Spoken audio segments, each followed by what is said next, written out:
Hi guys, welcome back to another episode of Lily's Little Life Corner. I hope everything sounds okay because I kind of changed some things around in my room and so it might sound a little bit more echoey, but other than that, I hope everything sounds okay. Okay, so in today's episode, we're going to talk about four very specific types of neglectful parents, and we're doing this as kind of an introduction to next time's episode. So if you're like, but Lily, there's so many different kinds of neglectful parents. I know I'm not neglecting those kinds of neglectful parents, but they don't fit into the discussion that we're going to have on the next episode. So before we get into it, just a couple of housekeeping things. So as you guys can probably tell, my uploads have gone from once a week to once every 2 weeks, as I said they would, because I am now in school and I don't unfortunately have enough time to put out an episode a week. But also I think this format anyways suits this podcast better just because of the amount of research that I would like to put into the podcast, as I kind of already explained last episode. So I hope you guys don't mind it. That doesn't mean that, I'm gonna abandon you guys for a whole week. I do have plans on uploading more content. It's just I have to get used to this school schedule first and then we can, start rolling the ball on that. But I'm almost done with one script for something that I have been teasing for years now. Not years, a year. So I hope you guys look forward to that. And yeah, I think that's it. So let's get into it. I can't believe I always forget to do this. Okay, I'm so sorry. Disclaimer, I'm not a psychologist. I'm just a psychology enthusiast.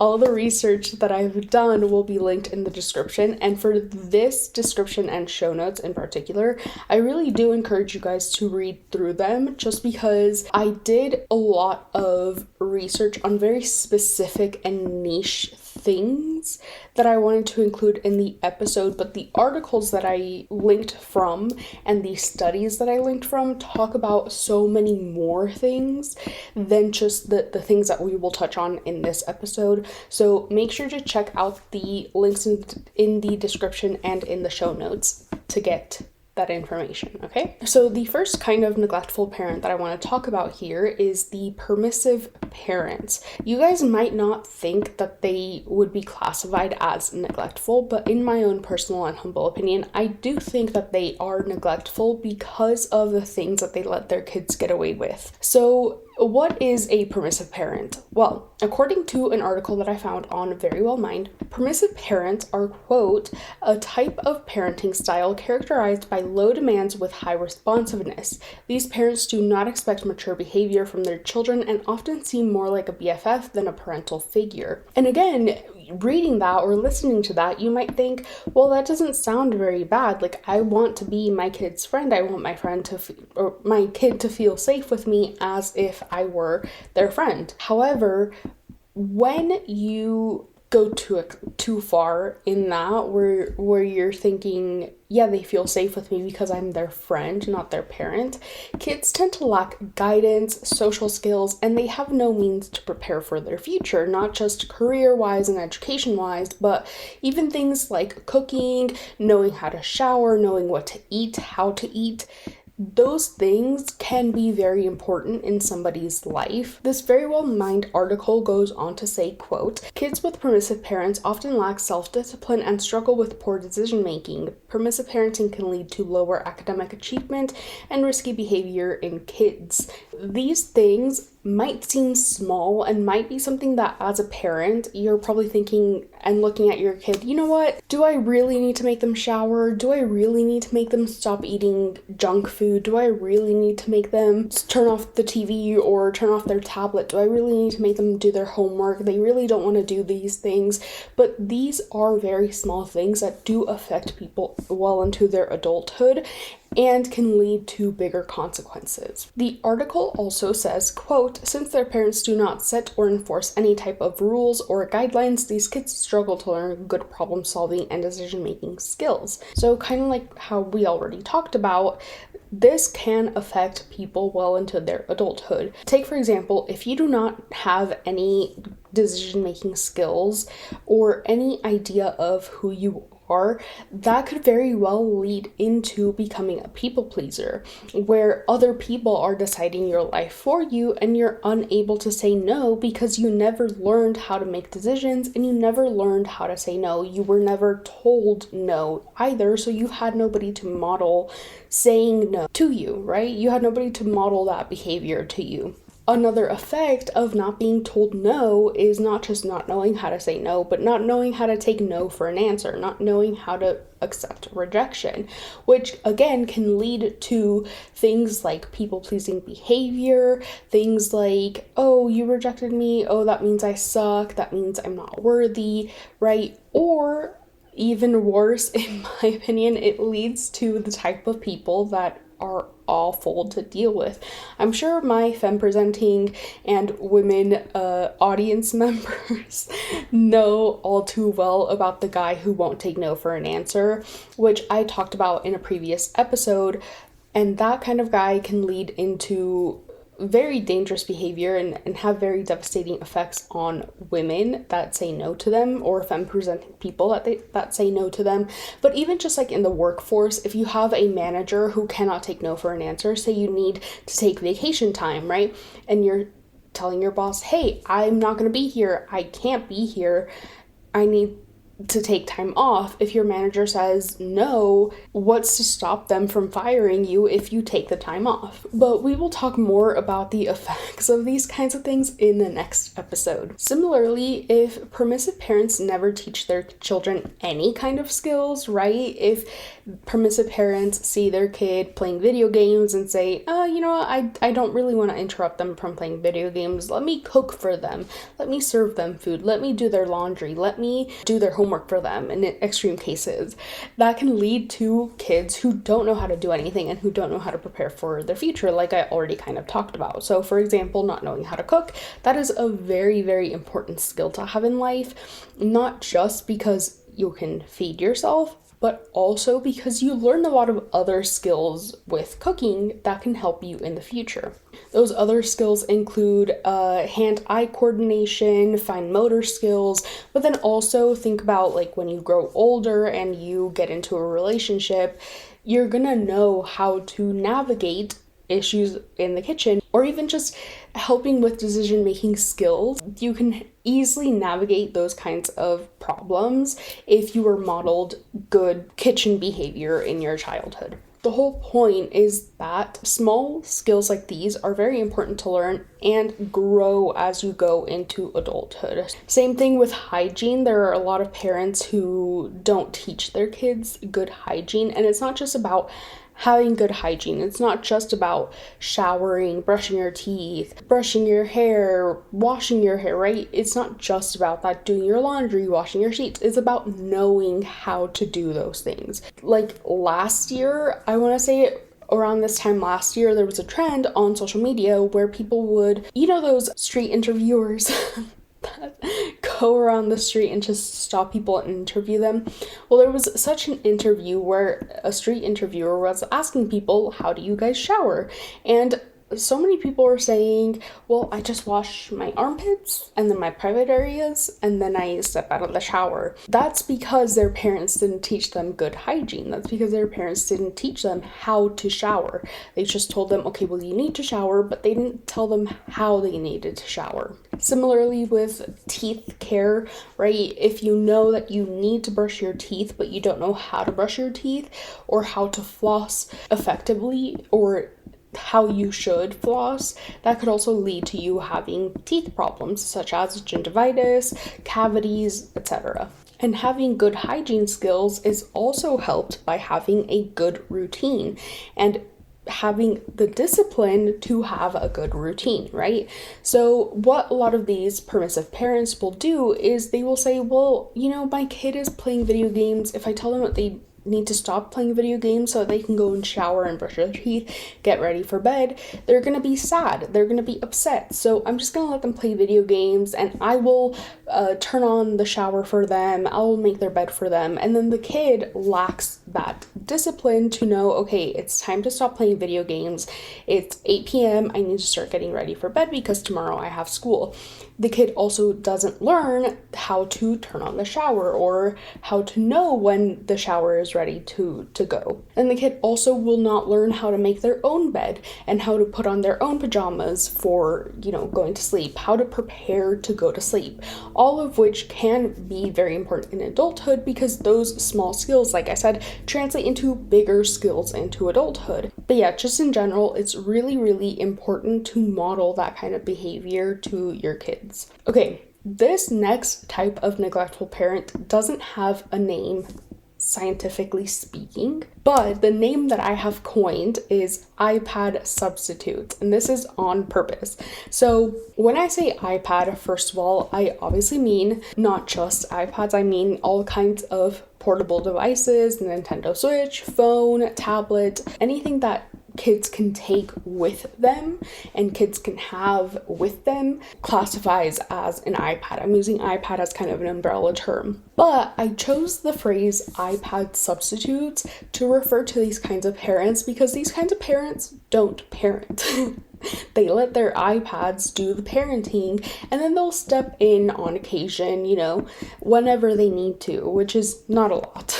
Well, it is a lot, but they think it's not a lot. These types of parents will opt for handing their kid a phone, a tablet, an iPad instead of doing the parenting themselves. So often what you will see is kids out in the street with their face in their iPad. Instead of socializing, talking to people, seeing what's around them, knowing what is happening, their focus is on the iPad, and that's it. This has a lot of consequences that I don't think we talk about enough, and we really should, because this kind of parenting is becoming more and more and more common, and I think it's very, very dangerous. And for reference, for the record, okay, I know and I understand that screens are all too prominent in our lives. You guys cannot see this, but I have 3 screens in front of me right now. I have my computer to record my stuff, right? And then I have an iPad, ironically, in front of me with my script and my bullet points. And then I have this laptop here to help me move my iPad. It's technically only 2 screens because it's screen mirroring to my iPad, but still, it's 3 screens is 3 screens.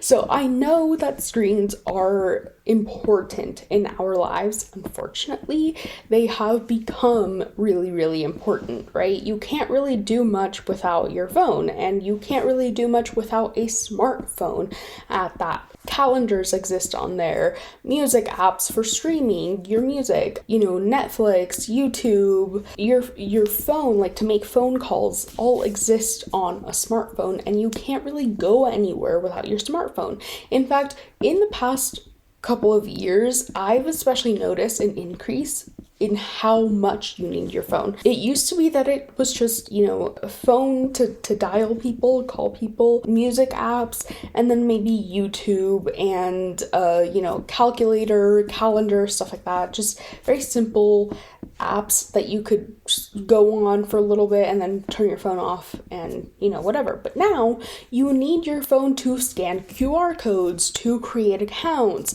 to check your email, to check your messages, right? You need your phone. Like me, for example, I currently am going to college, and I think it was last week, Wednesday or Monday of last week, I was in my English class and I had to scan a QR code because that would lead me to a link that then would help me with my class, and that was necessary for me to proceed in my English class, right? And these kinds of things are becoming all too common. In order to pay, sometimes, businesses don't accept cash, so people are using tap to pay with their phone. Other means of QR codes, I've seen them, whenever you're watching an advertisement, a QR code will pop up on screen and will say, scan this QR code to learn more about our product. Or, for example, I take the bus and there's a poster with a QR code telling you if you want to take our survey, scan this QR code and it'll take you to the survey. Same thing with taking the bus. There's an app called the Transit app where you can buy tickets for the bus on your app, on your transit app, and then you just show the bus driver your ticket, and the ticket is like a moving ticket, so they know that you purchased it. It's not just like a screenshot. Same thing with Ticketmaster. If you've ever been to a concert, you need your phone. I've been to 2 concerts at the SoFi Stadium. I'm so grateful for that opportunity, right? But at the SoFi Stadium, they don't accept paper tickets, so you have to have your phone to show them your ticket and to show the little moving barcode and let them know that it is a live ticket and not just a screenshot or a screen recording of it. So screens are becoming very, very, very important in our lives. And I'm not telling you that you're a bad parent if you buy your kid a phone or if you buy your kid an iPad or a tablet. However, if you use the device to substitute your own parenting, if you do not do any kind of parenting on top of that, if you do not set limits to that parenting, to that screen time, to that device, that is what makes you a neglectful parent. You need to parent your kid, not just let the kid teach themselves or emotionally regulate themselves with their devices. And we're going to talk a little bit more about this. So, enough about my screen rant. Let's get into these kinds of neglectful parents, okay? So there was a study done. It is the Adolescent Brain Cognitive Development Study, or the ABCD study, which is testing child brain development, specifically with a focus in how child brains develop with screen time. Then they're testing all kinds of screen time, playing video games, using their phones, scrolling on social media, watching YouTube videos on their iPads, sitting in front of the TV, etc. All kinds of screen time. A study is actually about to conclude. It's ending in 2026, and I suspect the findings will be released shortly thereafter. But essentially, they tested kids ages 9 to 18. And like I said, they tested all kinds of screen times. Now, because the study is still not finished and conclusions have still not been published, we don't know much about the study. But one thing that we do know, thanks to director John Fox, he is the director of the Del Monte Institute for Neuroscience and also a lead investigator for the study, he says that although the study has not concluded, they can, quote, observe that adolescents who play excessive amounts of video games show reduced activity in the caudate nucleus, is how you pronounce it. And that is a region tied to reward processing. Their brains respond less to rewards, which may lead them to seek out more stimulation through gaming, sometimes to the point of addiction, end quote. And that's pretty much the only conclusion that they've talked about. Again, the study ends very soon, so I'm awaiting the results. But one thing that I think is also going to be in the study, based on how he talked about addiction to screen time, is addiction to smaller devices, right? Not just playing video games. Because usually you play video games while you're sitting in front of the TV. You can't really take the TV and the Xbox and the PS5 with you, right?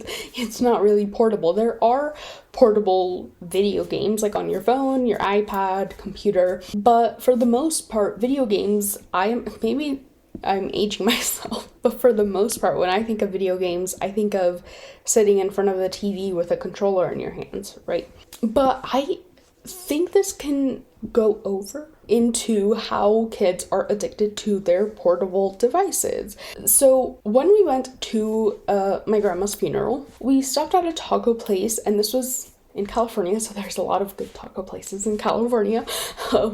And when we were there, I saw a family with 2 kids, both, I want to say like 6 to 8 years old, right? They were in that age range. There's a younger girl and then an older boy. Both of the kids had 13-inch screen iPads in front of them. And for reference, okay, this laptop that I have here, the MacBook Neo, is 13 inches. So imagine, you can see my Notion, so ignore that. But imagine this screen, okay? This is my hand, also for reference. Actually, let me grab a book. This is Alexander Dumas' The Count of Monte Cristo, the unabridged version. So pretty hefty. If you compare the two, like that's a big screen. Kids' hands are smaller than my hands, and I have small hands.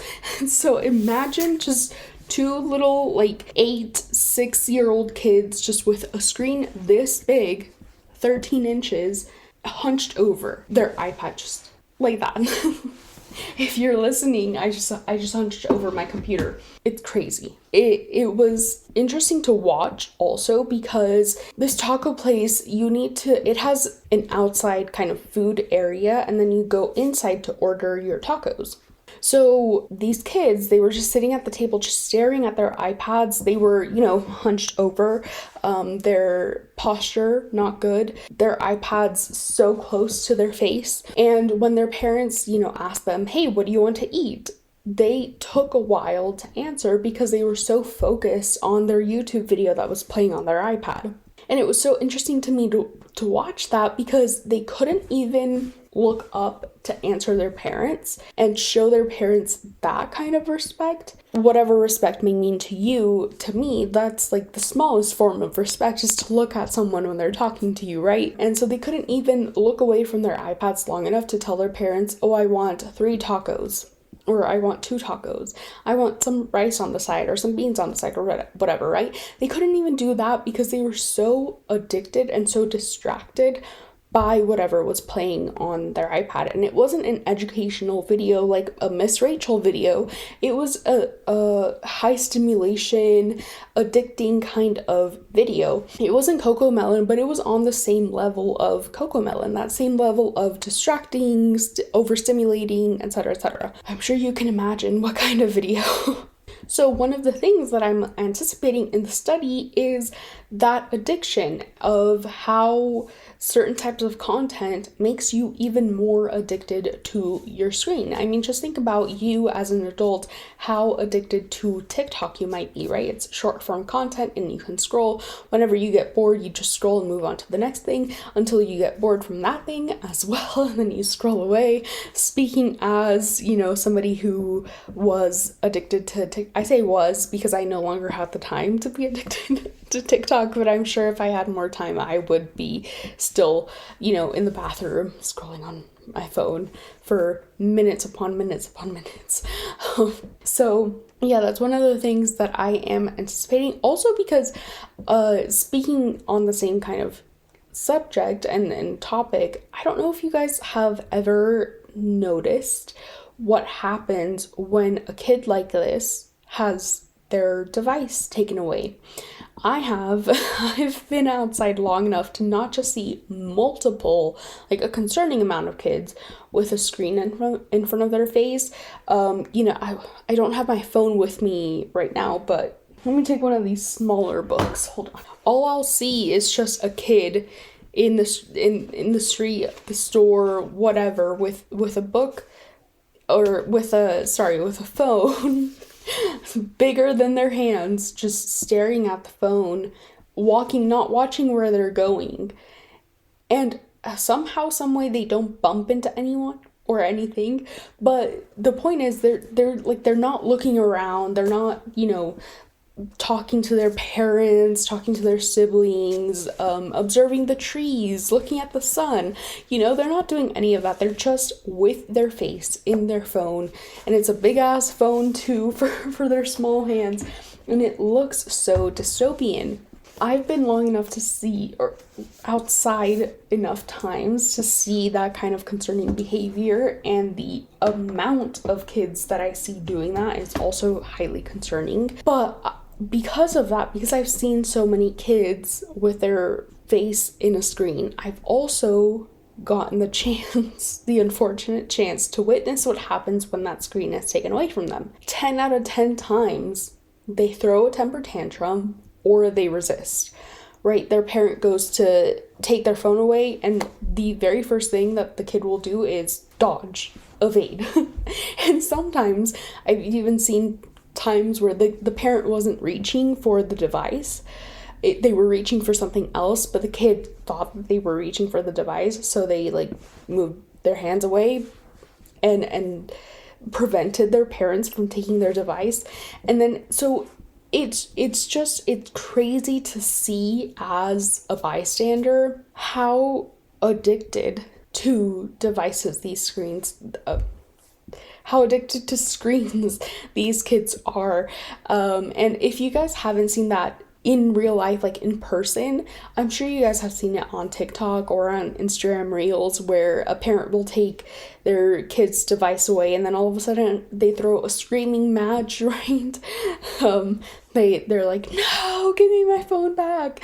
So I'm sure you guys have seen it, is my point. And usually when this happens, the parent is taking the kid's device away for a very good reason, right? Like usually the parent is taking their device away because they need to eat. This actually happened at the taco shop that I was talking about. The parents were like, okay, put your iPads away, it's time to eat. And they didn't throw a temper tantrum that time, but not even 30 seconds later, after putting their iPads down and, closing their iPads, they opened their iPads back up and continued watching whatever YouTube video they were watching. So it's very, very concerning on the kid's part, yes, but on the parent's part also. How do you, as a parent, and I'm going a little bit off script here, but how do you, as a parent, see how addicted your child is to something and not intervene? How do you not even think about intervening? Because there are multiple parents who don't see anything wrong with the excessive amounts of screen time that their kids are having. Some do, and some do reach out for help and try and figure out, okay, how do I get my child to stop being so addicted to screens? But a lot of parents don't give a shit about that. Let's just talk really quickly about effects of having too much screen time. So too much screen time can affect the quality of sleep. The blue light that emits from the device can stop melatonin production, and melatonin is the chemical that is released in your brain, letting your brain know that it's time for bed. Not having enough sleep or not having a good quality of sleep can affect brain growth, memory formation, and energy. And if a child with ADHD experiences these symptoms or experiences sleep issues, their ADHD symptoms can and will get worse. Same with children with neurological conditions such as epilepsy or seizures. They will also experience worse or increased symptoms if their quality of sleep is bad. So it's important for kids to have good quality of sleep, and in order to do that, they need to stop using their screens at least an hour before bed so that their melatonin can start being produced, right? Also, something that is not talked about at all in relation to screen time is the kind of content that kids are exposed to. So I grew up in a generation where we had at-home computers and we had screens for sure. And the internet was not as regulated as it is now, and it wasn't as kid-friendly as it is now. And even now it's not kid-friendly, specifically on social media, but back then it was the wild, wild west. And because of that, I remember having so many teachers, experts, counselors, etc., my parents talk to me about internet safety and talk to me about what sites I should go on and what sites I should be careful about, what information I can share and what information I shouldn't share. I remember one such expert that came to speak to us. It was in 7th grade, and she was talking to us about how to distinguish between different sites. So sites that end in .gov, .org, or .com, and how to decide which ones are more reliable and which ones you should believe versus not believe. She told us about HTTPS versus HTTP. She taught us, the S means security. So if you go on a site and it has HTTP, not HTTPS, then you should be cautious of that site. I also remember many other experts, especially starting in 3rd grade when we had classroom computers. We would have desks of 2 people, and then in the middle would be a computer. So then whenever we would need to learn how to type or need to learn how to submit an essay or whatever, cart on wheels, a cow would come in and it would have extra laptops. Laptops would get passed around to students who did not have the computer, so if my desk mate was using the computer, then I would get a laptop. If I was using the computer, my desk mate would get the laptop, and then we would learn internet safety. We would learn how to type, learn what information to share, how to use a computer, where files were located in the computer, how to delete files off of your computer, etc. Like, we had so many lessons on what to trust, what not to trust, what to do, what not to do, what to say, what not to say. Not to mention also that it's actually called computer on wheels. I keep calling it cart on wheels. It's computer on wheels. These computer on wheels would also serve to teach us how to be responsible with our computers. So every time that we would get a computer from the cart, we would have to unplug them, take them to our desk, use them, and then when we would have to return them, we would also have to plug them in again. So it taught us how to be responsible with our computers and how to make sure that the computers were ready to use for another class. Then also the computers that we had in the classrooms, like the desktop computers, those they taught us to share. I remember that not always the school would have laptops to bring to students. So it taught us to share with our desk mates, right? So if my desk mate was working on his essay, then I would have to wait until he was done working on his essay, and then I would have to do my essay or presentation or whatever it was, and vice versa. Then there was also the computer labs, where we were taught to go into a computer lab and taught to work with other students as well as teachers. So if we had any questions, we were taught to go up to the teacher, or we were taught to Google stuff and Google more like credible things, if that makes sense. Like, we were taught to navigate the internet in that sense and find websites that we could rely on. That's when we were taught that Wikipedia was not a good first source, but that the bottom of Wikipedia pages had all of their sources linked. So if we ever did want to use a Wikipedia article, we would have to go scroll to the bottom and look at the sources that they linked to find the information. So we were taught so many things with these computers, and I don't think kids are taught this anymore, because a lot of the things that we were taught with our computers you can no longer do on Chromebooks. And with Chromebooks, it's because Chromebooks serve as more of a tablet and like drive based and cloud-based system instead of like a hard drive based system. There's not a lot of like file storing. It's all on Google Drive, and Google Drive functions very differently than how your file system on your computer works. So things like a word processor on a Chromebook is Google Docs, whereas on your computer it's like Microsoft Word or Pages for a MacBook, right? Things like Excel spreadsheets, it's Google Sheets on a Chromebook, and those function differently than Google Sheets. Google Sheets is often easier to use, so kids don't learn the full scope of how to use a spreadsheet and how to calculate stuff. Especially now with like Gemini, you can just like type in like the AI chat and be like, make me a spreadsheet for finances or whatever. And so instead of doing, the hard work and learning how the program works, kids are encouraged to just use ChatGPT or Gemini or other such AI software. And so anyway, that is my rant. I'm gonna stop the rant. But case in point, I think I made my point, is that nowadays you're not learning as much as you should when talking about computers, right? And internet safety and how to navigate those computers. Kids nowadays do not have that. And that's because of, how many screens there are available now. It's kind of impossible for a school to be able to afford not just a desktop computer, but a laptop, and then also an iPad, and then also a phone, right? Like, per kid. It's kind of impossible to do that.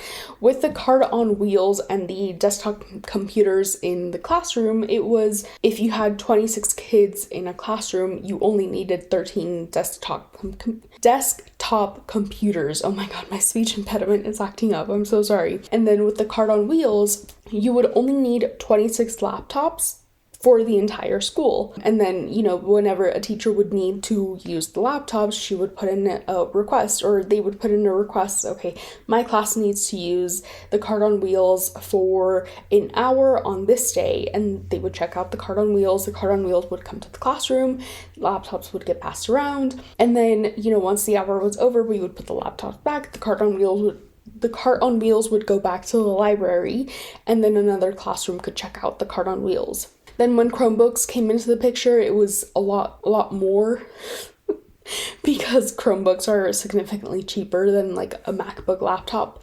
But even Chromebooks, like nowadays, every kid has a Chromebook, and every kid can take a Chromebook to their house, right? They can check out a Chromebook for the entirety of the school year, or an iPad for the entirety of the school year.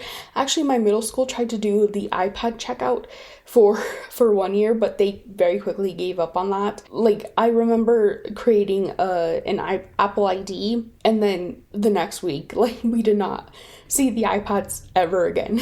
But with the Chromebooks now, kids can take them home because the school has so many Chromebooks, enough Chromebooks for every kid to take one to their house. Back then, when I was in high school and we started getting Chromebooks, it was still Chromebooks in cart on wheels, right? So the cart on wheels would be, every classroom would have a cart on wheels, and then you would check out the Chromebook for the duration of the class period, and then you would put the Chromebook back. And you wouldn't always use the Chromebook. I used it more for my creative writing class than any other class. At any other class that had the cart on wheels, I rarely ever used the Chromebook. It was just in my creative writing class because it's creative writing. We needed to use Google Docs. But nowadays, kids don't have a computer lab to go to learn how to type, learn how to navigate the internet, learn how to navigate their device, because it's too many devices. There's Nintendo Switches, there's, you know, still iPods, but that's actually not true. But there's so many outside of like the standard devices, you know, a computer, a tablet, a phone. There's also other devices that also have screens on them that you also need to learn how to navigate and learn how to have internet safety with them, such as Xboxes, PS5s, Nintendo Switch, I don't know, cyberdecks. It's a lot more screens, right? So it's pretty impossible for the schools to teach kids internet safety. Also, Chromebooks, I don't think they should be classified as computers because they don't have a file system. They're just not computers. But anyway, so not only are there many more devices in life that you kind of have to teach people how to use if you want them to use them safely, but also there's so many social media apps nowadays that kids have a lot of access to. Like, there are young 5-year-old, 6-year-old little girls, little boys with access to TikTok somehow. Somehow they know about Stanley Cups and Sephora and Drunk Elephant and, you know, all these other kinds of things that they really shouldn't know because they should not have a TikTok account. Nowadays, they don't need a TikTok account. Nowadays, if their classmate has a TikTok account, or if the parent of their classmate has a TikTok account and then is, you know, over consuming, buying a ton of different Stanley Cups and, you know, sending their kid with a child-sized Stanley Cup and buying their kid Drunk Elephant moisturizers and retinol and anti-aging creams, then that kid will go to school and be like, look at what I got for Christmas. I got a Stanley Cup for Christmas. These are very valuable, and I know this because my mom keeps buying them, right? And then other kids in school are going to start asking their parents for Stanley Cups, and their parents are going to be like, well, how did you find out about Stanley Cups? You do not have social media. And of course, this extends not just to Stanley Cups and Drunk Elephant, but also to age inappropriate things. I do not remember the name of this influencer. However, there was once an influencer, well, I think she's still around. I don't know this influencer. I don't interact with this side of the internet, but I remember there's this influencer who does OnlyFans content, And she also has a podcast and calls herself an entrepreneur or something. I don't think I'm pronouncing that word right, but whatever. And so essentially she's very successful, but she also has like a 10 to 12-year-old brother in school. And one time on her podcast, she's interviewing her brother, and she's like, okay, well, what do you think about what I do? And her brother was like, well, I don't know what I think about what you do. Kids at school ask me if it's pink. And I stopped in my tracks. I was like, I beg your pardon. Because if you don't know what is it pink refers to, it is referring to a labia. Labia come in a variety of different colors. And on the incel side of the internet, a belief has started that if you do not have a pink labia, it means that you are not, this is a layered conversation, but it essentially means that you are not desirable, because pink labias are seen as like labias that younger girls have. And so if you have a different color labia, it means that you are used or old. So essentially, this little boy, again, 10 to 12 years old, is telling his sister, my friends, same age as me, my friends at school, ask me if your labia is pink. That's what I mean when we're not talking enough about this side effect of having too much screen time. Is if there's kids that are spending their entire day and night on social media apps, they will inevitably run into something that they're not supposed to run into. And I don't know if you guys have TikTok, but the TikTok ads are getting more and more sexual and more explicit. And these are ads, meaning you're gonna run into them. If you're scrolling for more than 5 minutes on TikTok, you're gonna run into them. Back then, even though the internet was the wild, wild west, and there was very minimal like safety, hearings in Congress, and, Mark Zuckerberg in Congress trying to explain to Congress people how content found on Facebook leads to suicide. Even though it was less of that, we had lessons. We had people explain to us the dangers of going on sites that you shouldn't be going on to, because typically back then, not always, but typically, inappropriate things would be in their own separate website, right?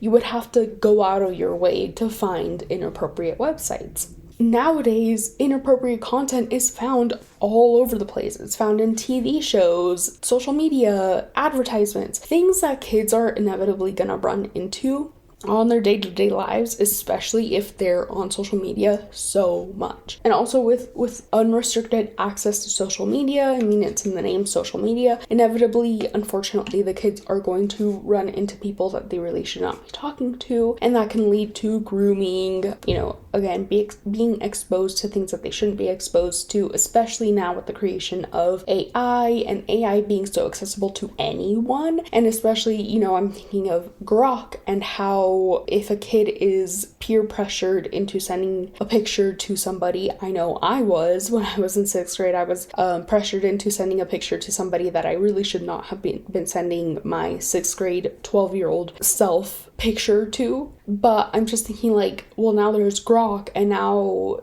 people on the internet can take a picture of a child and ask Grok to transform it into something very inappropriate. So these are things that you definitely need to be cautious of. And again, I'm not telling you to not buy your kid a phone, right? And again, I'm going a little bit off script. I've been going off script for the last 17 minutes, but I know it's interesting to me how a lot of parents will use the safety angle to justify them buying their kid a phone, right? They'll buy their kid a phone and then download Life 360 on their phone and be like, well, okay, I need Life 360 to make sure that my kid is where they're supposed to be, to make sure that they haven't been kidnapped, to make sure that they haven't, been taken, happen. If there's, God forbid, a school shooter situation, my kid can have their device and call 911 and, be safe. Call me if they need to call me for anything. If they, their nose started bleeding and they need to come home from school, they can just use their phone and call me, and then I can go pick them up. However, in the same breath, parents are then letting their kids have social media, letting their kids do other activities, and it also kind of goes back to permissive parenting as well. Like, I remember seeing a TikTok, and not that this mom was in the wrong necessarily, but I just want to talk about this just to tell you guys how one mindset can lead to another mindset. So this mom was talking about how at school her little girl had been bullied because for Christmas, her little girl had been asking for a Stanley Cup, and her mom was like, "I'm so sorry, baby, I cannot afford a Stanley Cup. Those cups are expensive." Just side note, they're expensive. So the mom was like, "I'm sorry, I can't afford a Stanley Cup. I'm gonna get you another kind of water bottle that kind of looks like a Stanley Cup but is not a Stanley Cup," right? I'm sure same manufacturer makes them, it's just one has the name Stanley on them and the other one doesn't. But essentially it was, the same, whatever you picture a Stanley Cup looking like, except child size. And so, the little girl, so excited, takes her Stanley Cup to school and shows it off to all of her friends. And her friends make fun of her because it's not a Stanley Cup. It's a knockoff Stanley Cup. The kids at school are like, "It's a knockoff Stanley Cup. You're poor. It's not a Stanley Cup. You're not worthy of hanging out with us. You don't have a Stanley Cup." And so the little girl comes home. She's very sad, tells her mom that she's been bullied because she technically doesn't have a Stanley Cup. She has a knockoff Stanley Cup. So the mom says, "And now guess what I'm going to do? I'm going to head to the store and I'm going to buy my kid a Stanley Cup." And I understand 100% the sentiment, but that sentiment and that mindset of, "I don't want my kid to be bullied at school, I'm going to buy them whatever they say," that then can lead to, okay, well, now the kids at school are bullying my kid because she doesn't have Drunk Elephant skincare, so now I'm going to buy her Drunk Elephant skincare and buy her retinols that she definitely should not be using because she's a child, and retinols are anti-aging for wrinkles. No child has wrinkles unless they've been in the sun for a criminal amount of time, honestly. And then, that can turn into, okay, well, now the kids at school are bullying my child because they don't have social media, so I'm gonna get them social media. I'm gonna get them a phone and download TikTok and sign them up for a social media account. And then that, can lead into permissive parenting of, well, I don't want to see my kids suffer, so I'm going to make sure that they don't suffer. So just something to be cautious of. But moral of the story, though, is that if your kids are going to have screen time, make sure you monitor their screen time and make sure they're not doing anything that they shouldn't be doing, and make sure you teach them how to have internet safety, and hopefully they can teach their friends how to have internet safety. But let's move on. Another kind of neglectful parent, in my opinion, and this might be a controversial opinion, is the so-called boy moms. So a little backstory. The term boy mom is a neutral term. All it is referring to is a mom who only has boys, okay? That's the neutral definition. That is the base definition. However, as is the case with a lot of things on the internet, the term boy mom has now become associated with something negative, and it has now negative connotations. Boy moms, or toxic boy moms, are now known as moms who have a preference, an unhealthy preference for their boys. So it doesn't matter if they only have boys or if they have boys and girls. If they have an unhealthy preference for their male children, they are known as a toxic boy mom. One infamous example that you probably have seen is the boy mom Anna Saccone Jolie, and I'll show you guys the video. Never thought that I would be that toxic boy mom. I love my 4 kids equally, but that last little boy just hits different. And now I feel like I'm having this existential crisis. Before I wouldn't be that mom, that toxic boy mom. He hits his sisters, he punches them. I'm like, maybe he's having a hard day. So when I think about my daughters getting married, I get excited, right? Think about their dresses, planning their weddings. When I think about my son's wedding, I want to cry. boy moms, we've got to step up. We've got to realize that we are the problem. And that's not the only infamous boy mom that I wanted to show you guys. I also wanted to show you guys Avery Woods, an infamous, not just boy mom, but podcaster, and quite frankly, an annoying person just in general. And I wanted to show you guys this TikTok of her talking about her son versus her girls. My boy mom feel me on this, but my son has my heart and my soul. I obviously am obsessed with Stevie Lee. She is just the greatest little girl in the world. But my whole life, I always wanted to be a boy mom. And I remember when I found out I was pregnant with him, and I was just ecstatic because I was such a tomboy growing up.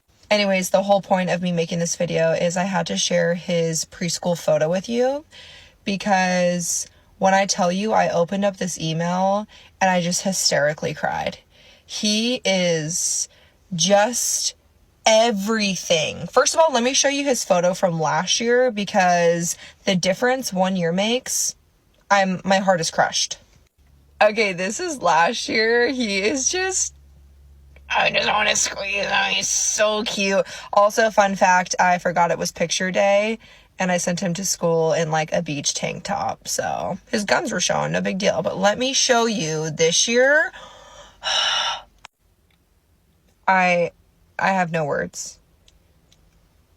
The sweater, the ears, the sideways smile, his hair. I am so obsessed with this child. The arms! Oh my god, he kills me. The old man grandpa knit sweater with the little dress pants. He is too much. Anyways, that's all I got for today. I just had to share that because I have been staring at that photo all day long. Squeeze your babies. Time truly flies by. I don't know how he's going to be 6 this year and going into kindergarten. I can't talk about it or else I'll cry. So let's talk about some of the consequences of boy moms. So like I said, boy moms have an unhealthy attachment to their male children. This is known as enmeshment or emotional incest. It could go either way. They both have different definitions. So let's talk about those definitions. So emotional incest, also known as covert incest, is, quote, a form of emotional abuse where a parent or primary caregiver treats their child like a romantic partner, relying on them for the emotional support a partner would typically provide. Unlike other forms of incest, emotional incest isn't physical or sexual. However, it involves putting a child in an adult emotional role before they're ready, says Amy Duramus, a licensed clinical psychologist. Whereas enmeshment is known as, quote, a psychological term describing an extreme form of emotional closeness where personal boundaries become blurred or non-existent. Emotional incest is specifically for child primary caregiver relationship, so child parent or that kind of relationship. So if it's like child uncle, child aunt, it's not considered emotional incest, it's considered just incest. So that's one difference. And then enmeshment is a little bit different in the sense that it's just very close, specifically in relation to emotional. So there's a lot of cross boundaries, both with emotional incest and enmeshment, but they're just a little bit different. Mostly the same. Another mom that you guys have probably seen is the mom who went viral for hugging her football son.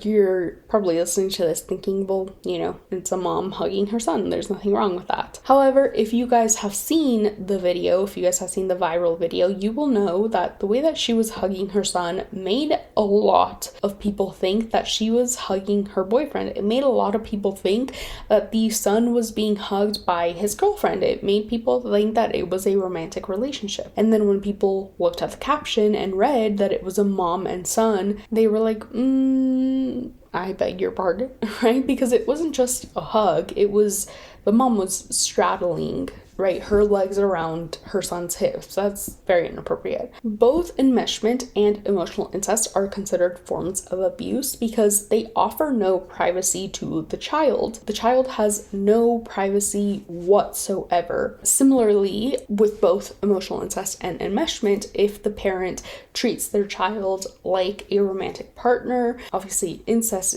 is abuse, but then also a lot of the times with enmeshed parents, they will will treat their child as kind of a therapist, or kind of like someone to rant to. So the parent will go to them and be like, oh, your dad is the worst person ever, or your mom is a bitch, right? I hate her. And the kids are not emotionally ready for that, so that can also be a form of abuse. Boy moms in particular who are enmeshed to their sons get jealous of girls their sons are around, including romantic partners, and especially romantic partners. So often the sons will have trouble getting into romantic relationships, and then once the son does eventually manage to get into a romantic relationship, if he ever does manage to get into a romantic relationship, that relationship won't last because his mom is all up in his relationship, invading both of their privacies, right? Invading both the romantic partner and the child. Also, in the case of viral mothers, if the enmeshed mother goes viral on social media, it can also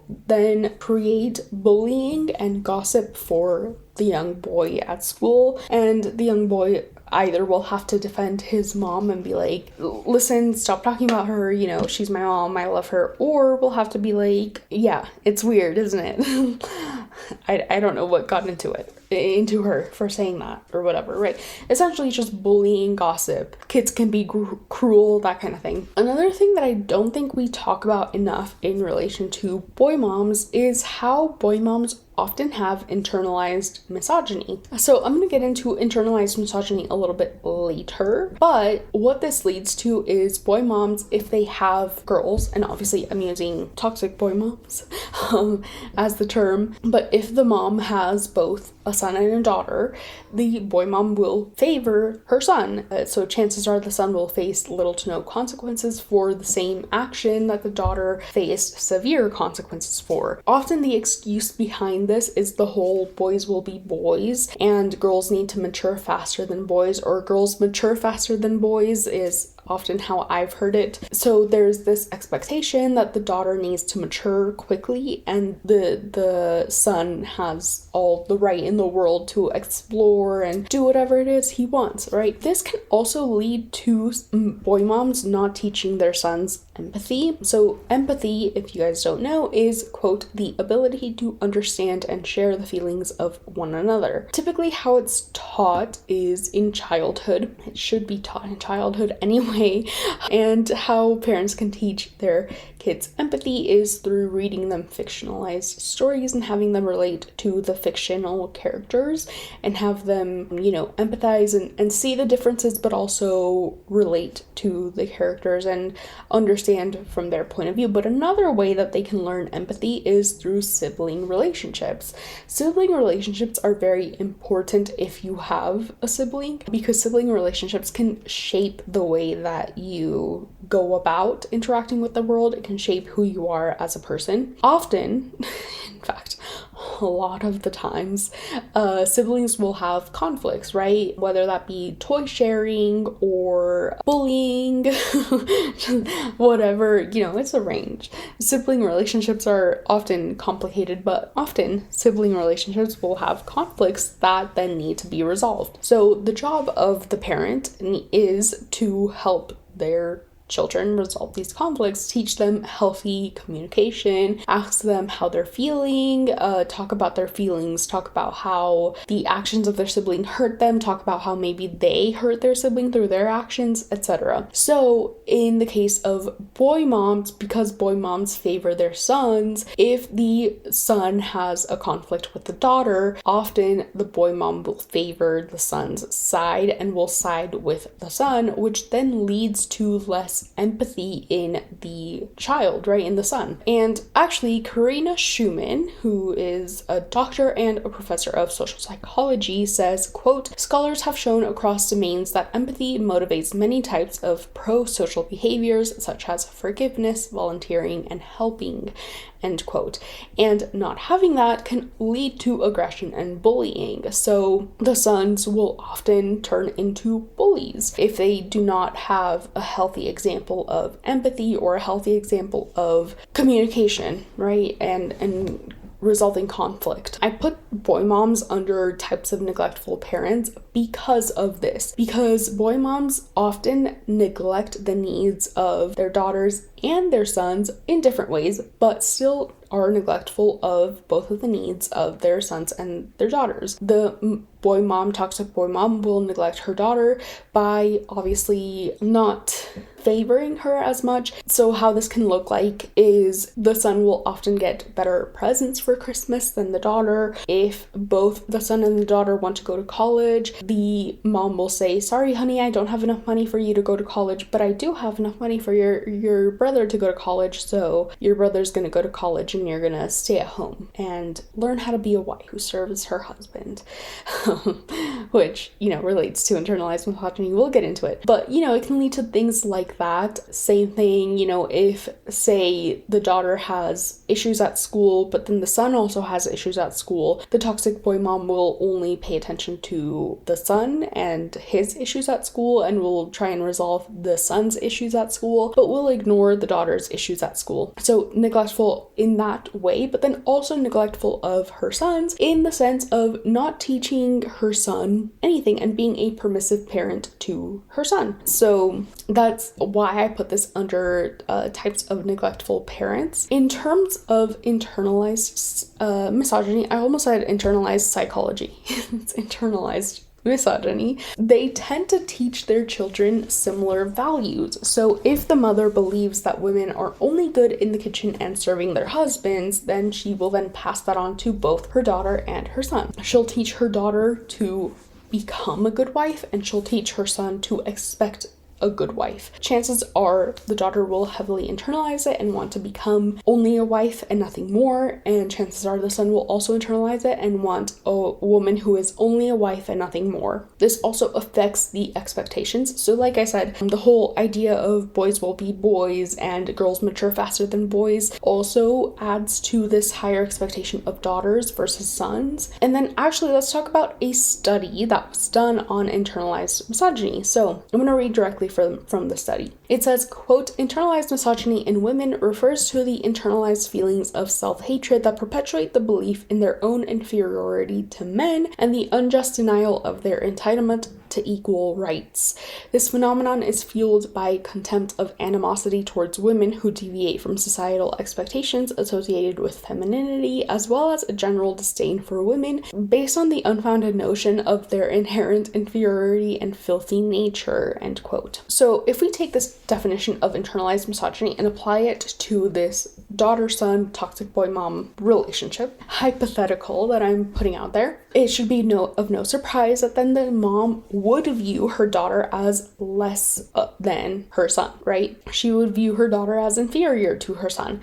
Therefore, it should also not be surprising that the son would get more benefits according to this definition of internalized misogyny and toxic boy mom. And like I said, that can lead to the mom being a permissive parent to her son and getting her son more than her daughter, and more attention, more love, more Christmas presents, more other material things, right? If the son turns 16 and he wants a car, but then the daughter also turns 16 and she also wants a car, only the son will get the car because he's my son and I love him. I love my daughter too, but I love my son more. Or whatever Anna Secundin Jolie said. So the study goes on to say, quote, as argued by Blair, I hope it's how you pronounce it, the concept of female nature encompassing qualities such as nurturing, passivity, dependence, weakness, intuition, lack of intellectual capacity, and obligatory heterosexuality serves to ensure women's adherence to the roles and functions assigned to them within the patriarchal order. Recent research exemplified by Serbara has provided evidence that gender stereotypes are pervasive and can already be observed among young children. The study, which involved children aged 8 to 11, demonstrated that even at a young age, children internalize gender roles and develop their gender identity in accordance with societal expectations.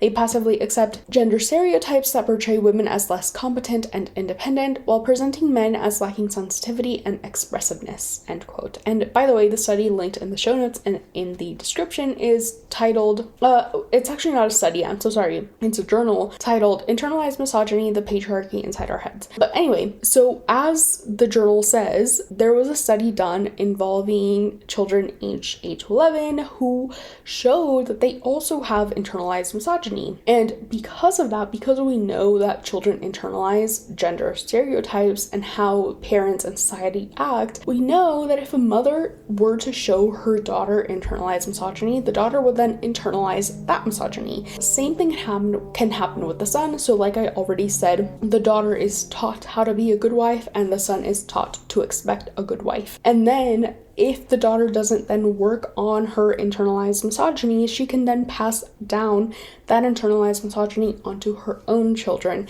And again, like I'm reiterating because it's very important for you guys to understand this and internalize it, no pun intended, internalized misogyny can be passed down to both a daughter and a son. It looks differently. In the son, it turns into just misogyny, but in the daughter, it turns into internalized misogyny, which is hence internalized. But yeah, it can be passed down to both. According to the journal, there are 6 different ways internalized misogyny can be observed in women, and we're going to talk about a couple of them. Actually, all 6 of them. So the first one is powerlessness. Women believe they are less powerful than they actually are. Second one is objectification. Women view themselves as sexual objects only. Third is loss of self. Women fail to recognize their own needs. 4 is invalidation. Women put aside their needs in favor of men's needs and feelings. 5, derogation. Women use criticism as a form of gender role policing. I'm not sure what that means. I thought derogation was like women putting themselves down, but I don't know. It's directly quoting the journal. Women use criticism as a favor of gender role policing. So I'm not sure what that means, but derogation. And then number 6, competition between women. Women take the blame for the limited resources and hardships imposed by sexism. I view it as like blaming each other. So when it's like, for example, if you've ever talked about gender pay gap and you talked about it in front of a woman with internalized misogyny, that woman would probably be like, well, that woman's just not getting paid enough because she's not working hard enough, right? Instead of acknowledging that there is a gender pay gap. So I want you guys to think about how these 6 different ways of internalized misogyny being observed in women can then affect a toxic boy mom's daughter, right? So for example, powerlessness.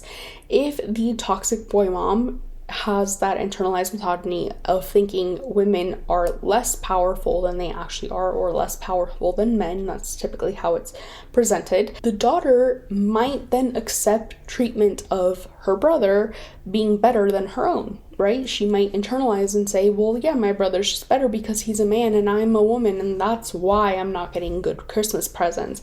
That's why I didn't get a car for my 16th birthday, but my brother did. It's because my brother is just going to be better at driving than I am. My brother's going to do better at university than I am. That's why I did not get my tuition paid and my brother did, even though my parents can afford to pay both tuitions, right? Things like that. Same thing with objectification. If the internalized misogyny mother is teaching her daughter that her daughter is only a sexual object, then the daughter's going to go through. But I want you guys to think about the competition between women in terms of toxic boy moms. I want to talk about that just for a little bit. So if the toxic boy mom is competing with her daughter, and there is both a son and a daughter, often that can cause a strained relationship between the son and the daughter, right? Between the siblings, because the mother is not going to want the daughter to pay any attention to the son, or vice versa, the son to pay any attention to the daughter. And so then that can also, there's no study to back this up, but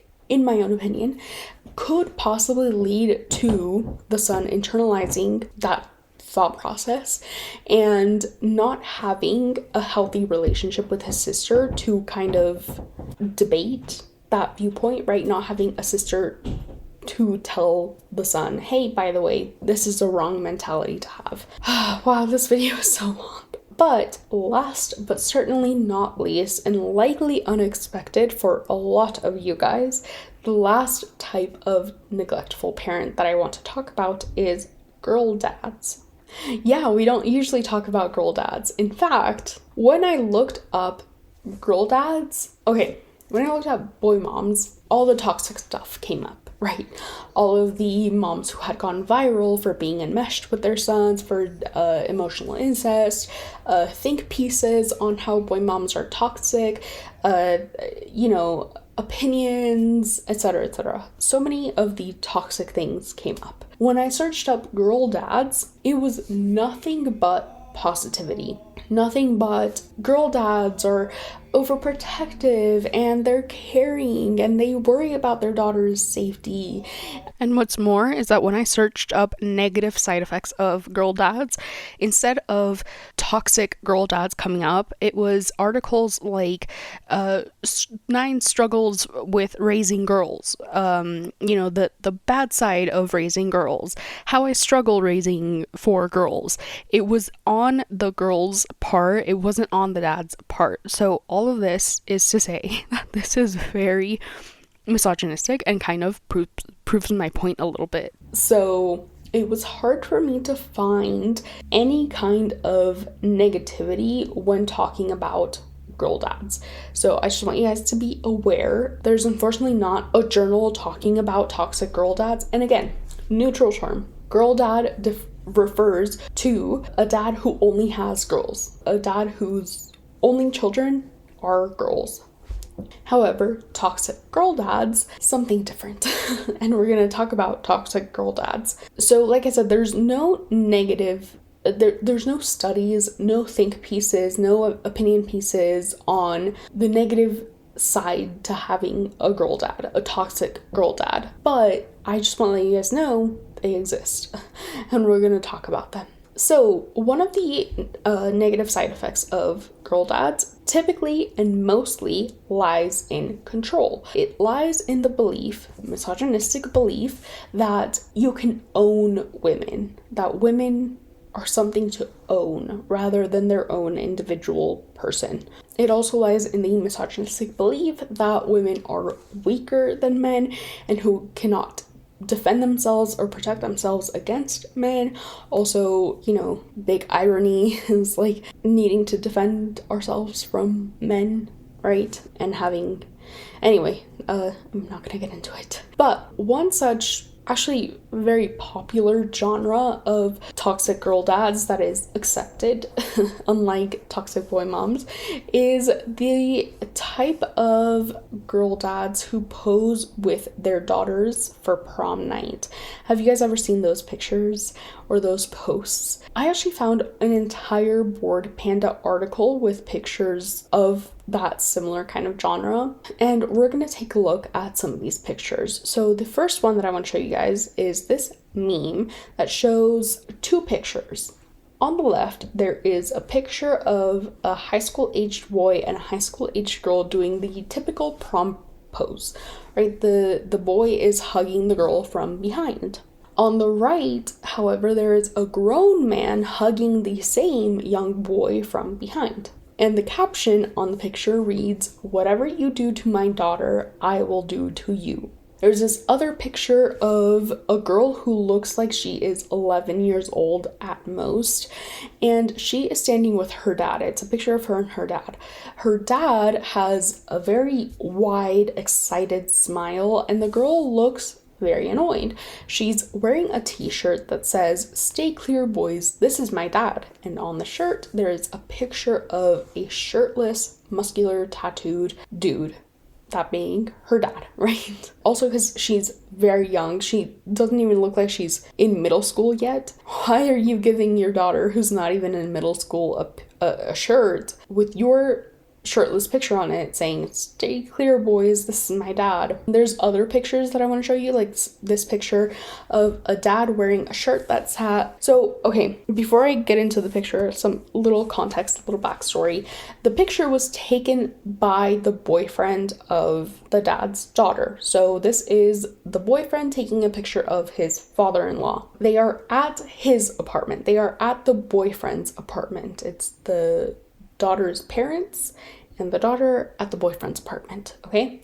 The dad shows up to this boyfriend's apartment with this shirt that says rules for dating my daughter, and it's an entire list of rules. Some of the rules read, understand I don't like you, I'm everywhere, and most concerningly is the rule that reads, I don't mind going back to jail. There's another even more concerning prom picture that shows the prom couple. There's, a young boy, young girl. The young guy looks very nervous. The young girl is laughing, and they are surrounded by 4 cops. Some of the cops are smiling and laughing, and one cop in particular is staring with his hands on his hips, staring at the young guy. And that to me is very concerning because that is very clearly a threat. There's this other picture of a dad who has a shirt. He's wearing a shirt that reads,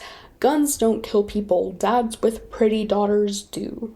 Okay. And then the last picture that I want to show you guys is this picture where a dad is sitting, I think, on his porch, and on one side of it himself, he's holding his daughter, right? His toddler baby daughter, and on the other side he's holding a shotgun. His shirt reads DADD, Dads Against Daughters Dating. I don't see how a toddler would date anyone legally anyway. I mean, consensually either, but whatever. And so as we went through these pictures, I'm sure some of you guys thought, well, this is cute, this is, the dads don't want their daughters to date. Like, oh, it's not anything concerning that a cop got his 4 or 3 co-workers to pose with his daughter because it's just a funny little picture, it's just overprotective. It's just the dad worrying about his daughter's safety. And to that I ask, what if it had been a woman, a female cop posing with her 3 co-workers, her hands on her hips, staring angrily at the girl that her son was going to prom with? How do you think the internet would react then? Or if it was a mom sitting on the porch with a shotgun in one hand, a baby boy in the other, with a shirt that read Moms Against Sons Dating, masked, right? How do you think the internet would react then? These are the same things. This is 2 sides of the same coin. But in only one instance is the internet going to react angrily.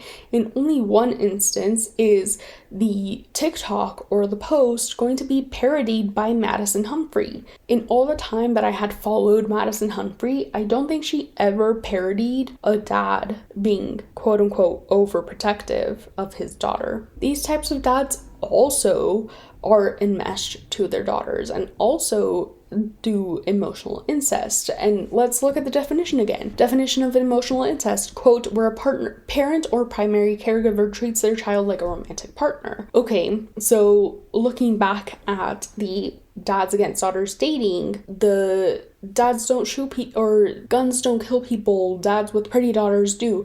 That fits that definition.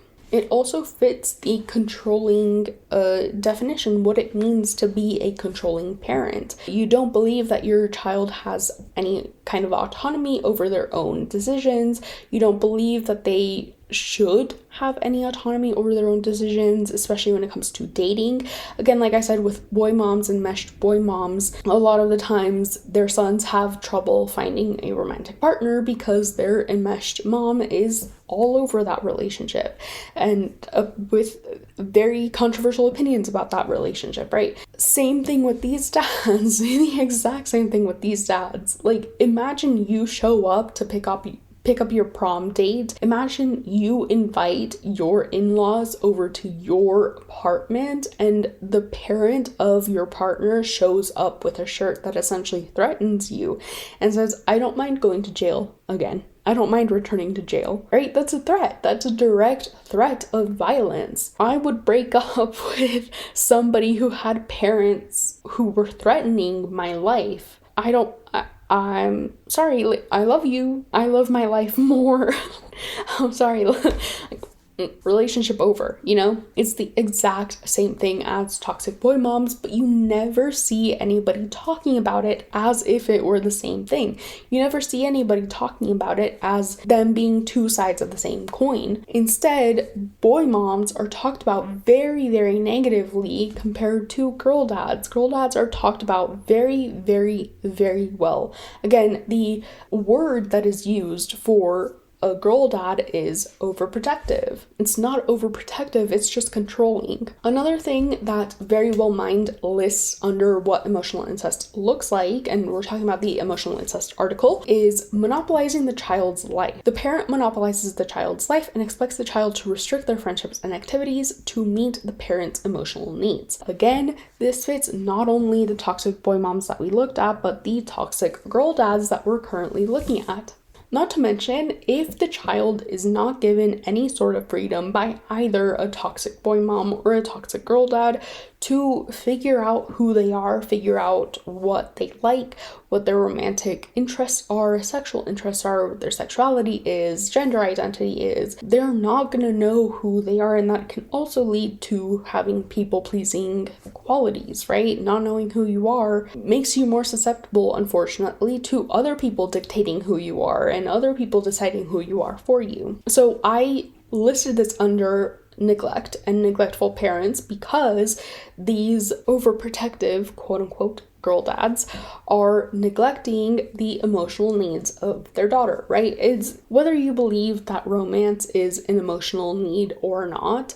What is an emotional need is having the space and the freedom to decide whether romance is an emotional need for you or not, right? How do you know if you are aromantic or asexual if you don't have the space to explore anything? If all you've been told, and not to say that you can't know that you're aromantic or asexual if you've never been in a relationship, that's not what I'm saying. What I'm saying is if all your life you've been told that getting into a relationship is not something that you should do because your parent is going to be upset if you do, you're not going to know what the difference between that versus you being aromantic is, if that makes sense. You can find out, you can decide, you know what, I'm aromantic, I've never been in a relationship before, but I have no interest in being in a relationship before. That's how I know that I'm aromantic or asexual. But if you grew up with parents that did not allow you to differentiate between what is your own emotions versus what is your parents' emotions that they've projected onto you and forced you to consider, you're not going to know. You're not going to know the difference between, is this my parents speaking for me or is this me speaking for myself? Which applies to not just your sexuality, but applies to other things in your life, right? Who you decide as a partner. If you decide that you are not aromantic or asexual and you decide to have a romantic partner, is the person that you chose someone that you want for yourself, or is the person that you chose someone that your parent wants for you? And again, to reiterate from my toxic boy moms, if the parent focuses only on one child or one kind of child, the other children in the family suffer from neglect or impossibly high expectations, or both. Either way, both children suffer from not just isolation and neglect, but also suffer from feeling like they've not been heard and not knowing how to navigate those emotions, not knowing how to ask for someone to hear them and listen to them, not know how to know that somebody is listening or not listening, right? Anyway, this episode has been long enough. My throat hurts and aches, and I also have homework to do, but I just wanted to get this episode out before my next episode so that you guys have a little bit of context for my next episode, in which we will talk about how all of this neglect, all of these neglectful things that I've talked about can impact society. So we talked about how these neglectful parents impact the children. We need to talk about how these neglectful parents are impacting society. So I hope you stay tuned for that. Remember to like and subscribe. Follow my podcast for notifications on when I upload. It's now bi-weekly, and I'm also uploading on Sundays instead of Saturdays. It was not my intention to change the schedule. I did not want to change the schedule, but I did, just because of time restrictions. But I'll try to get this up regular time Saturday. If not, it'll go up Sunday at 7 a.m. Pacific Standard Time, or Pacific Time. I don't know if it's standard or daytime. I don't know what time they're on, but Pacific Time, California time, okay? And yeah, that's all that I have for you guys today. Again, please make sure to check out the links in the description and in the show notes to learn even more about these conversations that I just had with you. There are so many articles that I found. There's 25 links that I'm going to link in the description and in the show notes, and it goes into even more. It goes into the effects of resentment, how being a neglectful parent can lead to having a resentful adult, and how resentment looks in the body. It also talks about, I also linked the study on screen time and the people doing the study. I also linked how to be a good parent, which a good umbrella term, but it's by Psychology Today, so it talks about like parenting tips. And I linked a lot of other things in those articles as well. I have some links that I need to remove because they'll be in the next episode, but it's a good mix of links that you could click on and read more about and learn more about. And yeah, that is all that I have for you guys today. And thank you so much for watching. I will see you guys in the next episode. Bye!